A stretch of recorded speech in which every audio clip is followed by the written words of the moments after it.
welcome to Rathods Science Academy. Today in this session, we are going to see current affairs of 17th January 2025. So let's get started with our discussion. And we are going to continue our analysis on digital panel from today onwards. Okay, I hope you guys enjoyed this Sankranti vacation a lot, right?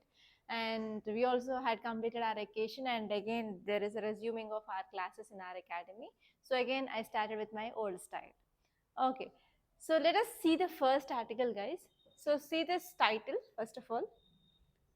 So this title says that ISRO executes satellite docking places India in elite space club. So this article is talking about two important keywords. Okay, let me write those. First one is space club. Second important keyword is space docking. So these are the two important keywords which are given in your article. So let me explain you like from which subject we will be seeing those exactly. So this space which is part of your GS paper 3 under science and technology, and even you will be seeing this space docking also part of your science and technology. So what exactly you have to see from this article? So first you have to know about space technology. You have to know about space technology in India.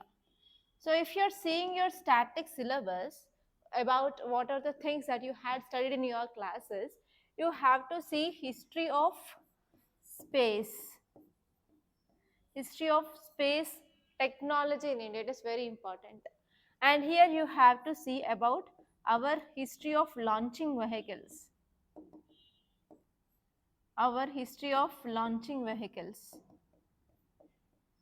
So there we have four generations. First one is satellite launch vehicle, augmented satellite launch vehicle, PSLV, and we have fourth generation, that is GSLV. And here you have to see about different orbits. So different orbits, we have low Earth orbit, medium Earth orbit, and high Earth orbits. So you have to see what is the difference between these low Earth orbits, high Earth orbits, and medium Earth orbits. And even you have to see which satellites are placed in low Earth orbit, which satellites are placed in this medium Earth and high Earth orbits. So if you want to have the particular high resolution, that we will be placing in that satellite in low Earth orbit. If you want to get the wide view, then we will be keeping that same satellite in this high Earth orbit. So based on the application of that satellite, we are selecting in which orbit we have to place that. And here in this space docking experiment, we did in this low Earth orbit. So because of this types of orbits is also very much related to our present article.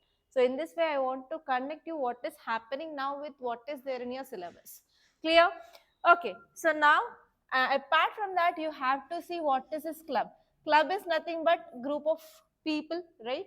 For example, we have clubs in your schools or in your colleges or in the places where this normal people will be meeting, gathering like that, right? So here space club is nothing but, so the countries which are having like good technology in the space, so they formed a space club. And now because of the success of the space docking experiment of India, and India is now as a formed, or it is now the member of space club. So because of this is a news. So I hope you understand what are the background work that you have to do from this article. And apart from that, this experiment which had been done on 31st December 2024. Okay, so by using a vehicle called as PSLV C50, and this experiment name is SPADEX, SPADEX. So it is very important. SPADEX is nothing but Space Docking Experiment of India. So here ISRO launched this SPADEX to dock two satellites, okay, and it is success. So because of this, India joined this elite space club, which is nothing but the group of countries who are having advanced space technology. Okay, now let us see here about the SPADEX. So even regarding the SPADEX, you have to see what is the significance, how this SPADEX is useful for our future missions. like Gaganyaan mission, like Bharati Antariksh Station, okay, like that in future. So how it is useful. So all these things that you have to know. So now let us see the context why it is in news. So Indian Space Research Organization achieved a significant milestone because of successfully executing this satellite docking experiment. So now India joined allied group of the Space Club. So this Space Club, which includes mainly 3 countries, and now India is the fourth country to have this space docking technology. So which are those 3 countries? That is US, Russia and China. You have to remember this for sure. Okay, and in this mission we used 2 satellites. One is Chaser, next one is Target. So on this also you may get a question. Recently Chaser and Target is seen in news. What are they related to? They related to the space docking experiment, okay, of ISRO. And now if you see some important details that you have to remember from this article is, because of this successful docking experiment, which highlights our ISRO's growing technical expertise, even in complex space operations, and even we are having capability to perform some intricate maneuvers in space. So because of this, India can play a significant role in this global arena in this space technology. So this is one important point that you have to remember. And second one is, even because of this achieving of this satellite docking, it is very much crucial for our future exploratory missions. For example, we want to come up with sending of astronauts into space, that is Gaganyaan mission, and even sending of astronauts to moon under this Chandrayaan mission. And even we are going to have our own space station, that is Bharati Antariksh Station. So for all these futuristic missions, so this technology is very important. It is very necessary as well. And next one here is, because of this successful docking, it is not only enhancing our India's technical prowess, but even it will be strengthening our strategic capabilities as well. And next one here is, so this experiments which also includes power transfer mechanism between docked satellites. So these two docked satellites, that means nothing but, so here we have Sun for example. So here we have Mercury, here we have Venus, and here we have Earth, right? So they will be moving around the Sun in elliptical orbit. Yes or no? Yes. So around this Earth we have different orbits. So these are, for example, low Earth orbit, medium Earth orbit, and high Earth orbit. So these satellites, they will be moving around Earth, and as well as they will be moving in this orbit, right? So for example, there is one satellite here and there is one satellite here. So if you want to connect those, that is called as docking. Okay. So whenever we are keeping these two satellites physically in contact, that will be helpful for changing of parts and even transfer of energy. So that is the point which mainly said here. Okay, and next important one here is, because of the SPADES experiment, so India now joins a select group of nations which are having this space docking technology. Okay, those 3 countries are US, Russia and China. And if you see some facts regarding this SpaceX mission, that is nothing but space docking experiment. It is an initiative by ISRO, that is Indian Space Research Organization, that is ISRO, and we are demonstrating and we are validating autonomous space docking technology through this SpaceX experiment. So we are using 2 small spacecrafts, okay, that those 2 things that I said in earlier as well. So if you see some important key details of this mission, so full form of this SpaceX is Space Docking Experiment, and we are demonstrating some autonomous reduced docking and as well as undocking using 2 small spacecrafts. And this mission is done by ISRO, not European Space Agency or like NASA. So it is by ISRO. It is very important point. And which launch vehicle we used here, that is PSLV C60, and it is on the end of this year. So now let us see next article. So if you see the image, you can see there is a drone here and there are agricultural fields and one woman who is operating that drone. So that is the theme of this image, right? So this article is related to one important scheme of central government, that is a Drone Didi scheme. So if you see the title, it says that Tamil Nadu's Drone Didis spray acres of farmlands in a jiffy. Okay, so this article is talking about Drone Didi scheme. It is talking about Drone Didi. So this article is important from GS paper 2 under governance, and even from GS paper 3 under economy, and from GS paper 3 2 or 1 like society and social issues. From society and social issues also this article is very important. So if you see some dimensions that you have to see, so from governance point of view, you have to know about what is the scheme, like what are the important features of this scheme and which ministry came up with this scheme, and you have to see about funding of this scheme, what are the advantages or disadvantages of this scheme. So all these things that you have to see from governance point of view. From economy point of view, so now drones they are using for agriculture. That means it is related to rural economy, right? So here you have to see how science and technology is helpful for rural empowerment. So especially in that image you are seeing like women, right? So how this technology used for transformation of lives and livelihoods of women in rural area. So these are the things that you have to think about from this article. And from society point of view, we have a topic of women empowerment. So regarding this women empowerment, you have to see what is the meaning of women empowerment and what are the important causes for deprivation for women, and you have to see what are the schemes of the government which is focusing on women empowerment, like scholarship for girls who are studying like 10th or inter or pursuing the higher education, and you have to see about improving of nutrition among women schemes. And even government came up with this Beti Padhao Beti Bachao scheme. It is also a women empowerment scheme. And not only that, how government is providing help for this women under this microfinance institutions, such that they are encouraging the self-help groups and as well as SHGs and NGOs, like that you have to see. And even you have to divide the schemes into central government schemes and as well as state government schemes. Okay, so these are the some dimensions that you have to see from this article.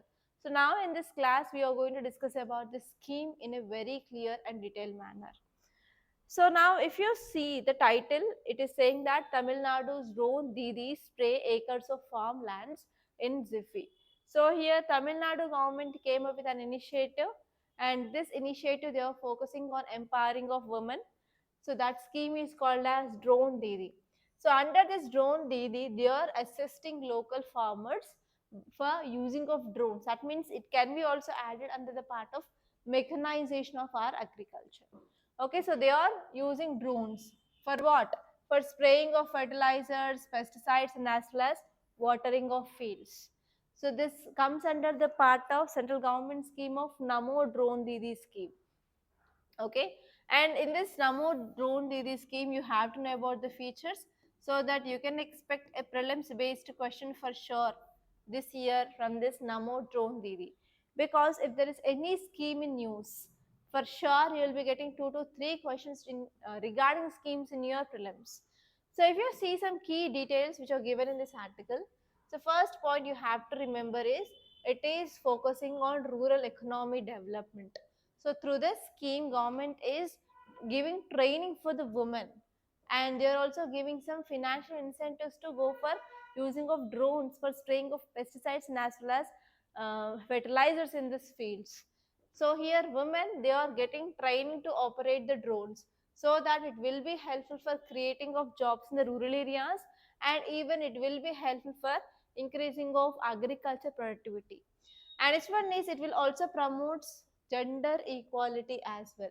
So whenever we are focusing on women participation in agriculture, so this scheme which will be addressing the challenges like traditional gender roles, and even we can incorporate technology in farming, that is also called as mechanization of our agriculture. And even we can go for broadening of gender equality concept, and even as I said we can go for integration of technology in agriculture. So we can go for targeted applications of fertilizer, pesticides, etc. That will obviously leads to our increasing of crop yield. So whenever crop yield or agriculture productivity is increased, obviously it will be contributing to our economy. Okay, so that is the thing which mainly said. And if you see, but on another side of a coin, we have challenges also. So not only everything is positive from this scheme, but even there are some challenges. So those challenges are battery life. So we don't know how many hours the battery will come. So when this battery will die. So battery challenges are there.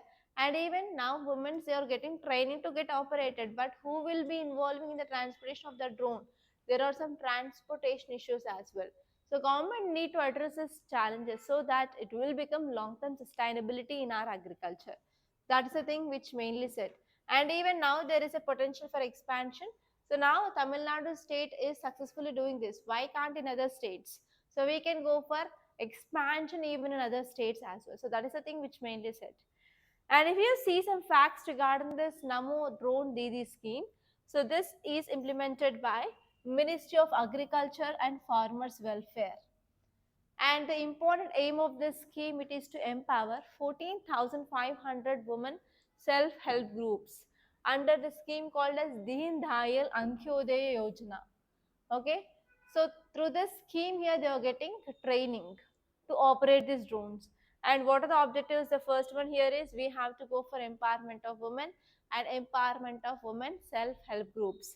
And the key feature here is they're also going to get some financial assistance of around 80% of drone cost, and they will be receiving additional funding options also. And here they will be getting accessories for the drones and as well as drones with 1 year warranty as well. And there is also mandatory 15 days training will be provided regarding operation of drones to women. Okay, so these are some important facts that you have to remember from this article. And now let us see the next topic. If you see the title, it says that Center announces constitution of 8th Pay Commission. It is very, very important. So this article is talking about 8th Pay Commission. So this article is important from your GS paper 2 under polity. So you are writing this UPSC examination, right? That means you're going to get your central government job. So what is your salary? It is, as of now, it is based on 7th Pay Scale Commission, right? So now government is going to establish this 8th Pay Commission. It is going to come into effect from 2026 January 1st onwards. If you are entering into service by this 2026, then your salary is mainly determined by this 8th Pay Scale Commission. So here you have to know about what is this commission. So what are the roles and responsibilities of this commission? What are the roles and responsibilities? And you have to see who are the members of this commission and who will appoint them. You have to see removal process. And you have to see some facts regarding even 7th Pay Scale Commission. So during which time period it had been established. So if you know all these things, then your work is done. And this is very important topic, and you can expect a prelims based question here. You can expect a prelims based question from here. Okay. So now let us see this article in detail. So union government approved establishment of 8th Pay Scale Commission or Pay Commission. It is going to be established. So now union government gave green signal for this. So it is very important. So here what is the Central Pay Scale Commission? Nothing but, so for every 10 years, for every once in 10 years, so this commission will be established. Okay. So why? Because whatever the salary that I am getting now, if you are comparing with the 10 years, so it will be not matching, right? So because there are lots of factors which is involved. So here it will be recommending about what should be the salary, what should be the terms and conditions, what are the allowances, okay, what are the perks that I will be getting if I am a central government, uh, if I am having the central government job. So here, so this commission which mainly go for modifications to the government, central government employees pay scales, and what are the benefits they are getting, and about their allowances. So this commission, which mainly considers about the economic conditions and as well as inflation into consideration, and will be giving recommendations for increasing of salary. So if this 8th pay scale commission is come into existence, the salary of the central government will be increased from 18,000 to 32,000, and even the pensions will be also increased. Okay, so that it is a very good news for the people who are working under central government or who are retired under the central government, because pensions and as well as salaries will be increased by 18,000 to 32,000. So here if you see, when will be this 8th pay commission be implemented?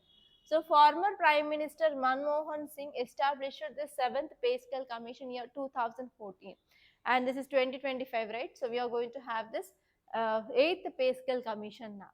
So it will be coming into effect on like January 2000. Okay, so it came into effect from 2016 onwards, and now this 8th pay scale commission will be coming into picture from January 1st, 2026 onwards. That is exactly after 10 years we are going to have this 8th pay scale commission. Okay, now let us see the next topic. It is about India-Singapore relations. Singapore to help India's semiconductor industry. So there are two important keywords which are there in this article. Now let me write those. So first important keyword is India-Singapore relations.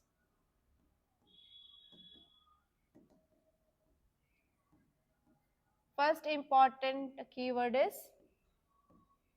India-Singapore relations. And second keyword is semiconductors.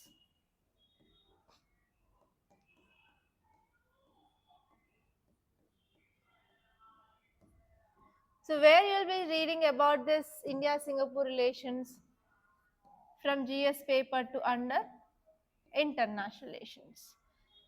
Okay, so Singapore, which is present towards southeast part, right? So it is nothing but Southeast Asian country. So why this India-Singapore relation is in news? Because of 60th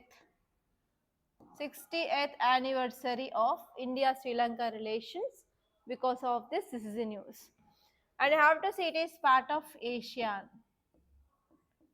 So here you have to see about India-ASEAN relations.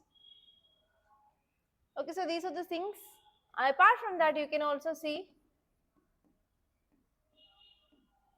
areas of cooperation between India and Sri Lanka, and you have to see what are the challenges. What are the challenges you are facing between India and Singapore relations? So it is very important from your GS paper 2 under international relations. So if you see semiconductors, you have to understand what is a semiconductor. So what are the applications of the semiconductors, and what are the advantage of having manufacturing of semiconductors in India. And you have to see what are the challenges faced by semiconductor industries in our country. So this is important from your SNT from GS paper 3, and even governance from GS paper 2 also we can see. And the semiconductors are very important for our major electronics and renewable energy systems. So it is also important from GS paper 3 under economy also. So from all these subjects we can connect this article. Okay, now let us see some important points that you have to remember. So here in a significant development during 60th, so here we are celebrating 60th anniversary of India-Singapore relations. So in this context, Singapore's president, he said that we are going to explore opportunities for manufacturing of the semiconductor chips in India. So here they are going to invest.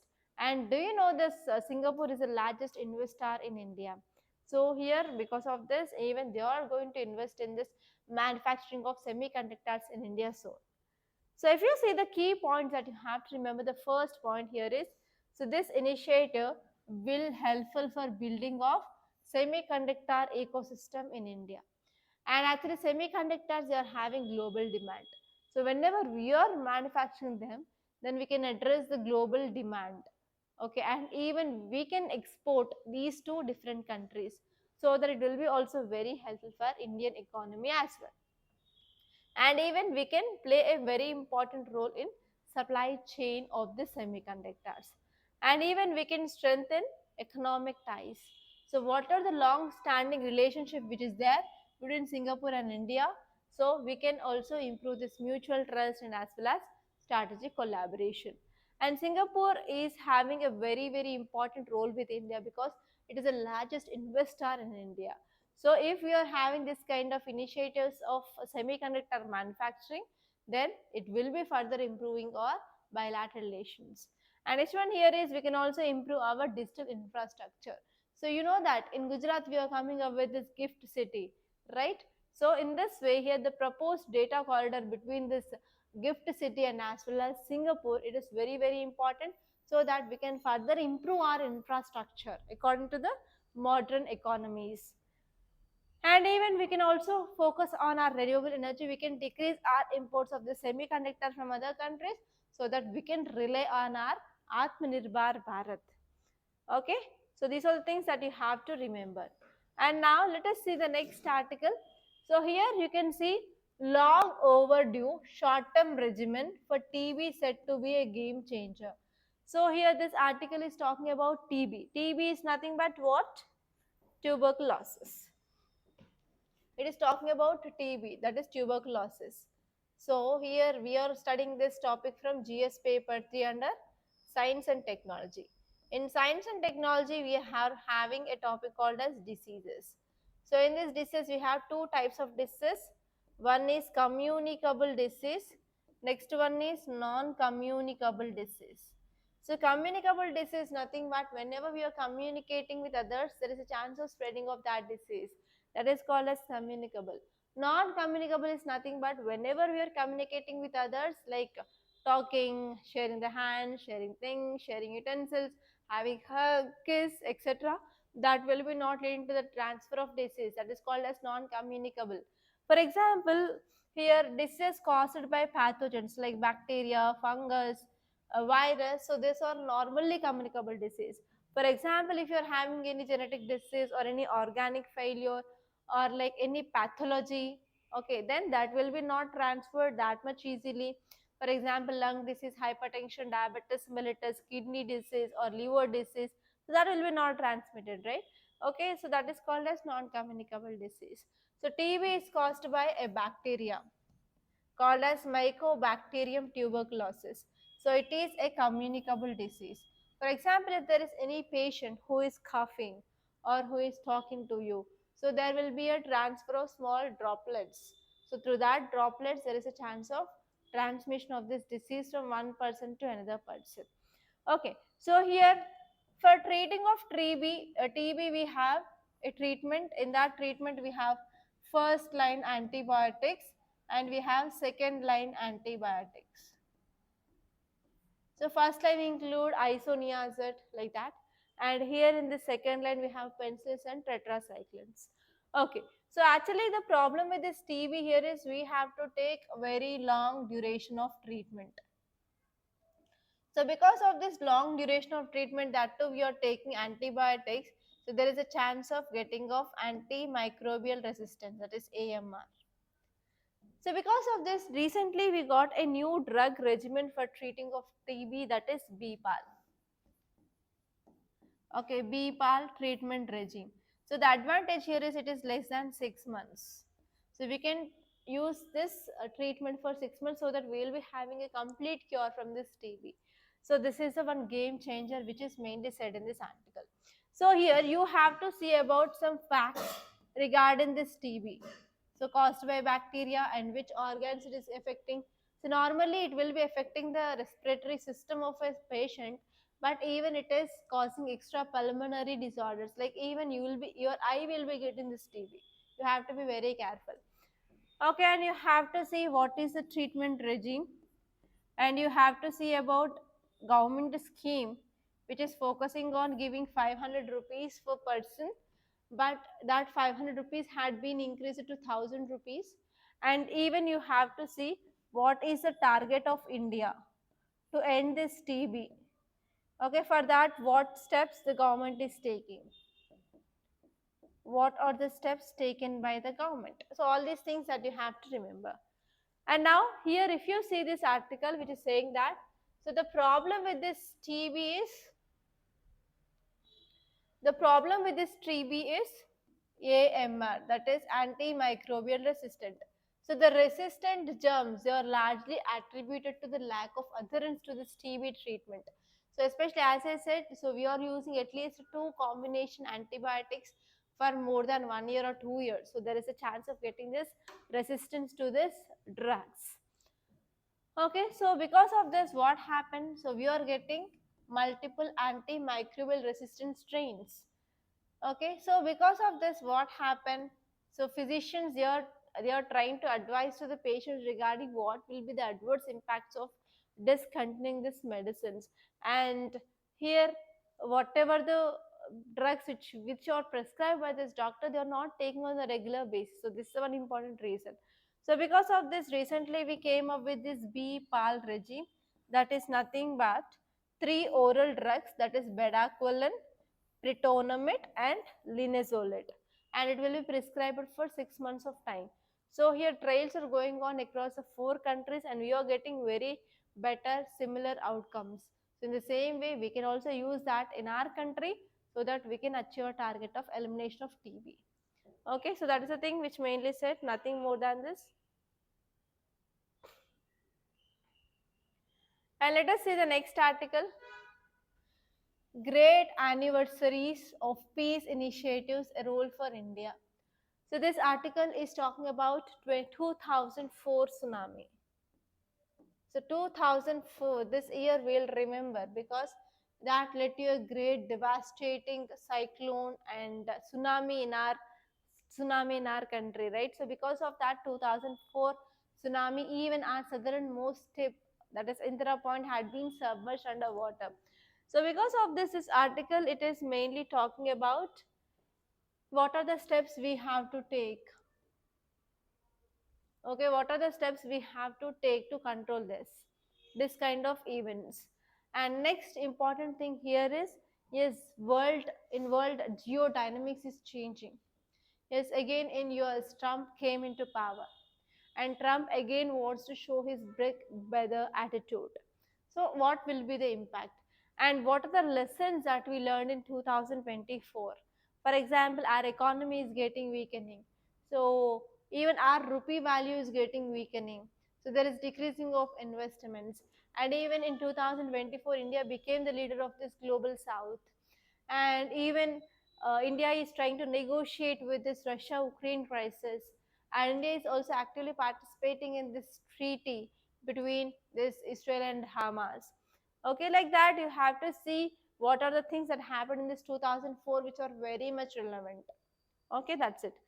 And here, if you see the next article, it is talking about impacts of rupee weakening. So in yesterday's class, we discussed that here Indian rupee value had been depreciated. Now it is around 86 rupees for $1, right? So here you have to understand what is the impact of this rupee weakening. So in yesterday's class, I detailed discuss about what is depreciation, what is appreciation, what is devaluation, right? So go to that article once.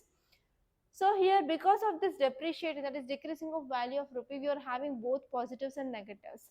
So first, let us have a discussion on the positives. So first one is, whenever our rupee value is decreasing, obviously it will lead to increasing of our exports. So whenever there is increasing of exports, even our exports will be competitive in international market. So that there will be increasing of demand for Indian goods, for example, IT, textiles, pharmaceuticals, etc. And even because of this depreciating rupee, which makes remittances sent by Indian working abroad more valuable in rupee terms. Okay, so we are going to attract more Indian rupees through this remittances, and even it will be improving our domestic production for substitution as well. And this one is, it will be also helpful for boosting of our tourism. So whenever we are boosting tourism, obviously it will be contributing to our economic growth. And what are the negative things? So if exports are becoming cheaper, imports will be obviously becoming costlier. So imports will become very costly, so that it will leads to increasing of deficit. And even there is a problem of increasing of inflation, that is increasing of price of goods and service in the market. And even that will leads to increasing of debt. And if anyone who are moving from India to abroad for traveling or for education or for tourism, so the cost will be high. And even what happened, so there will be no proper attracting of investments into our country. So these are the some important negative impacts of this depreciation of rupee. So these are the some important topics that appear in our today's Hindu newspaper. So by this I'm concluding, guys. Thank you so much for watching, and please do subscribe to Rathods Science Academy. And we are going to start new batch for this GS Foundation course soon. And if you want to join, so you can call us and you can book your slot. 80, number is 8074765513. And even you can text me on WhatsApp as well. And even anthropology classes had been started on both offline and online. So if you want to take the course, you can take, and I'm only the person who is taking this anthropology classes. Thank you so much, guys, for watching, and please do like this class and share this class to your friend.